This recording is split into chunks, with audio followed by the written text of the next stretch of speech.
আমার এখনো মনে আছে যেদিন আমাকে ঘুম থেকে ছেড়ে দেওয়া হয়, আজকে খোলামেলা বলছে এগুলো, আর এটাকে সুন্দর করে নাটক সাজানো হয়েছিল যে পারিবারিক কলহের কারণে আত্মগোপনে চলে গেছে।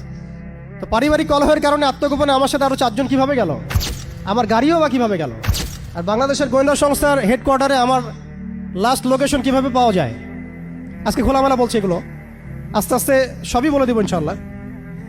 যেদিন আমাকে ছাড়া হয়েছে ওই দিন আমাকে বলা হয়েছিল যে আমি যদি ঘুমিয়েও থাকি তবু আমাকে ঘুমের মধ্যেও মনিটর করার জন্য মানুষ থাকবে। রাস্তাঘাটে যাওয়া তো বহুত দূরের কথা, বয়ান দেওয়া তো বহুত দূরের কথা, মাহফিল করা তো বহুত দূরের কথা, দাওয়াতের কাজ করা বহুত দূরের কথা, মিম্বরে দাঁড়ানো বহুত দূরের কথা। তুমি আমাদের চোখের মধ্যে থাকবা যখন তুমি ঘুমের মধ্যে থাকবা। তো এটা আমরা তখন শিখেছি যে মানুষের প্রাইভেট লাইফ বলতে আর কিছু বাকি রাখে নাই তারা। আপনি ফোন নিয়ে যা করতেছেন এভরিথিং তারা মনিটর করতে পারে, এভরিথিং। কাকে মেসেজ করতেছেন, অনেক ভাই তখন আমার সাথে দেখা করতে আসলে আমরা ইগনোর করতাম তার ভালোর জন্যই, বিকজ সে বিপদে পড়বে আমার সাথে দেখা করতে আসলে। এবং আপনি যেটা বলবেন সে বলার জায়গাটা আপনাকে দেওয়া হয় নাই, রাখা হয় নাই, আপনি ট্রিগারের সামনে আছেন। তো আল্লাহ পাকে সন্তুষ্টির জন্য কথা শুনেছি, অনেক সহ্য করেছি, মেনে নিয়েছি, গালি মন্দও খেয়েছি, আর এটাকে সুন্দর করে নাটক সাজানো হয়েছিল যে পারিবারিক কলহের কারণে আত্মগোপনে চলে গেছে। তো পারিবারিক কলহের কারণে আত্মগোপনে আমার সাথে আরো 4 জন কিভাবে গেল, আমার গাড়িও বা কিভাবে গেল, আর বাংলাদেশের গোয়েন্দা সংস্থার হেডকোয়ার্টারে আমার লাস্ট লোকেশন কিভাবে পাওয়া যায়, ম্যাপ কিভাবে ট্রেস হয়, মিডিয়া দিয়ে মানুষকে খাওয়ানো। এই কথাটা বলতে কি এখানে আসছি যে শুধুমাত্র টেকনোলজিক্যাল নিয়ন্ত্রণ ওদের কাছে আছে এমন না, ইভেন মিডিয়া দিয়ে তারা দিনকে রাত বানাইছে, রাতকে দিন বানাইছে, এখনো বানাচ্ছে রাইট নাও। এখন আপনারা এই মিডিয়াদেরকে খুব মাথায় তুলতেছেন, এখন কয়দিন আগে তারা ফ্যাসিস্টের পক্ষে ছিল, আজকে মনে করছেন সে আপনার দলে চলে আসছে। তাদের কোনো ধর্ম থাকে না, মিডিয়ার কোনো ধর্ম থাকে না, যেদিকে ফ্লো সেদিকে তারা যাবে।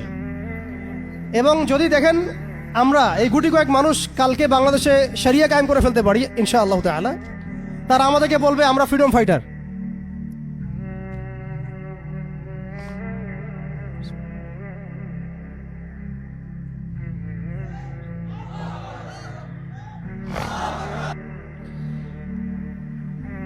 শুনতে পাচ্ছেন কথা? বিসমিল্লাহি আউয়ালাহু ওয়া আখিরাহু। আমি বলছিলাম যে আপনি আপনার বিশ্বাসের জায়গাটাকে এতটা নরম করবেন না, এতটা সস্তা করবেন না। কারণ কাফেরদেরকে, ফাসেকদেরকে, জালেমদেরকে, মুশরিকদেরকে, মুনাফিকদেরকে এবং এই চলমান এই মিডিয়ার সিস্টেমগুলোকে, তাগুতি সিস্টেমগুলোকে এত সহজে বিশ্বাস করতে নাই।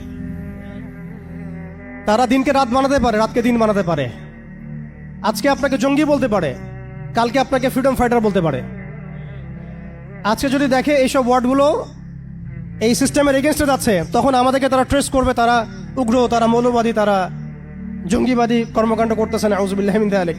ঠিক আছে, কিন্তু যদি দেখা যায় কালকে তারাই আবার বিজয়ী হয়ে গেছে, তখন তাদেরকে আবার তারা হাইলাইট করবে এবং তাদের পেজগুলো, নিউজ কভারেজগুলো ভরে যাবে। অতএব মূল জায়গায় থাকেন, তাদেরকে দিয়ে কিছু যায় আসে না। ইসলামের আহলুন নিফাকদেরকে দিয়ে কিছু যায় আসে না। আমি একটা পয়েন্ট টাচ করতে গিয়ে জায়গায় এসেছি যে দেখেন আমাদের ওই উম্মার ওই গৌরবান্বিত সময়টাকে স্মরণ করেন, আমরা কোথায় ছিলাম এবং এখন কোথায় আছি। মাঝখানের এই রাস্তাটাতে ওরা আমাদেরকে কিভাবে ডমিনেট করলো, কোন কোন জায়গায় তারা আমাদেরকে মারলো।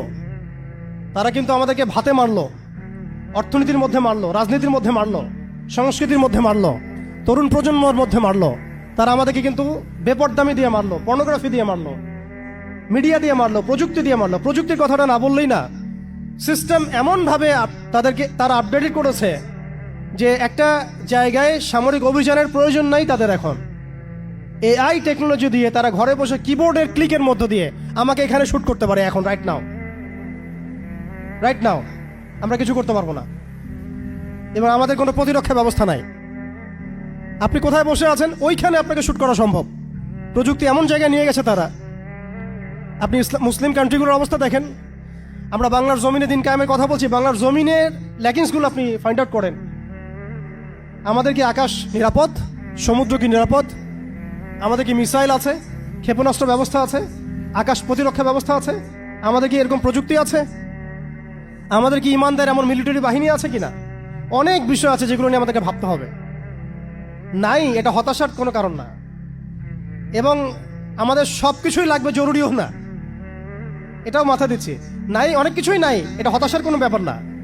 এবং অনেক কিছু যে নাই, এটা আমাদের ভীরুতারও কোনো সুযোগ এখানে রাখার দরকার নাই। নাই, ঠিক আছে, যতটা সম্ভব আমরা অর্জন করার চেষ্টা করবো ইনশাল্লাহ। কিন্তু যদি নাও হয় 100%, তবুও আমাদের ভয় পাওয়ার কোনো কারণ নাই। কারণ আমাদের সাহায্য আসবে আল্লাহর পক্ষ থেকে। আমাদের সাহায্য আসবে আল্লাহর পক্ষ থেকে ইনশাআল্লাহ। এবং আপনারা এই আয়াতটা জানেন যে কাম মিন ফিআতিন কলিলাতিন গালাবাত ফিআতান কাসীরাতান বিইذنিল্লাহ। কত ক্ষুদ্র ক্ষুদ্র দল এই পৃথিবী থেকে চলে গেছে, যারা বড় বড় দলের উপর বিজয় লাভ করেছিল আল্লাহর সাহায্য নিয়ে। অতএব এটা আমি বলছি যাতে আমরা একটা যুগের সাথে তাল মেলাতে পারি, অন্ততপক্ষে কিছু প্রস্তুতি আমাদের থাকা তো দরকার। ব্যাপারটা তো এমন নয় যে আমরা গেলাম, জায়নামাজে দাঁড়ালাম, দোয়া করলাম, যুদ্ধে জয়লাভ করলাম। এভাবে কিন্তু যুদ্ধ জয় হয় নাই। আপনারা বদরের যুদ্ধের ইতিহাস যদি পড়েন, দেখবেন নবী সাল্লাল্লাহু আলাইহি ওয়াসাল্লাম আগের রাত্রে গিয়েছেন, বৃষ্টি হয়েছে, জায়গা দখল করা হয়েছে, আমরা কূপ দখল করেছি যাতে পানি আমাদের কাছে থাকে, সৈন্য বিন্যাস করা হয়েছে, যতটা ট্যাকটিক নেওয়ার প্রয়োজন সব আমরা নিয়েছি। তারপরে দোয়া, সুবহানাল্লাহ, দোয়া হতে হতে হতে হতে কাঁধ থেকে চাদর পড়ে যাচ্ছে। আবু বকর রাদিয়াল্লাহু আনহু এসে বলছেন যে, ইয়া রাসূলুল্লাহ, যথেষ্ট হয়েছে, আপনি থামেন, আল্লাহ আপনার সাথে আছেন, আল্লাহ আপনার দোয়া ফেলবেন না ইনশাআল্লাহ। এরপরে দেখলেন 313 নিয়ে আমরা ওদেরকে হারালাম। সব কিছুর প্রয়োজন আছে। তো আমাদের অবস্থাটা এখন এমন একটা জায়গায় আছে যে ওই খিলাফা যাওয়ার পর থেকে উম্মাহ আজকে এই জায়গায় চলে আসছে। এটা একদিনে হয় নাই, 100 বছর লাগছে। এটা ভাই একদিনে হয় নাই, 100 বছর লাগছে। ওরা 100 বছর মেয়াদি প্ল্যান করেছিল, আরো বেশি প্ল্যান করেছে ওরা তো প্ল্যান করেছে পুরো প্যালেস্টাইনের এই হোলি ল্যান্ডটাই তারা দখল করবে। এটা ওদের প্ল্যান, এটা আমরা জানি। প্ল্যান এইটা, ইরাকের ইউফ্রেটিস নদী থেকে একেবারে মিশরের নীল নদ পর্যন্ত ওরা দখল করতে চায়। ওরা শুধু গাজা চায় না, ওরা পুরো হোলি ল্যান্ডটাই চায়। এবং এই জায়গা থেকে তারা মসিহুদ দাজ্জালের শাসন কায়েম করতে চায়। দাজ্জাল কি আসলে? সে তো একটা ব্যক্তি হবে, কিন্তু দেখেন ওর সিস্টেম কিন্তু অলরেডি ডেভেলপ করে ফেলছে। সে কি প্রত্যেকটা জায়গায় পায়ে হেঁটে হেঁটে গিয়ে শাসন করবে? আপনাদের তাই মনে হয়? সে প্রত্যেকটা জায়গায় তার এজেন্টদেরকে বসাবে, এটাই বাস্তব। ওমর রাদিয়াল্লাহু আনহু মদিনা থেকে পুরো বিশ্ব শাসন করেছেন। তিনি কি প্রত্যেকটা জায়গায় পায়ে হেঁটে হেঁটে গিয়েছেন? এটা কি পসিবল?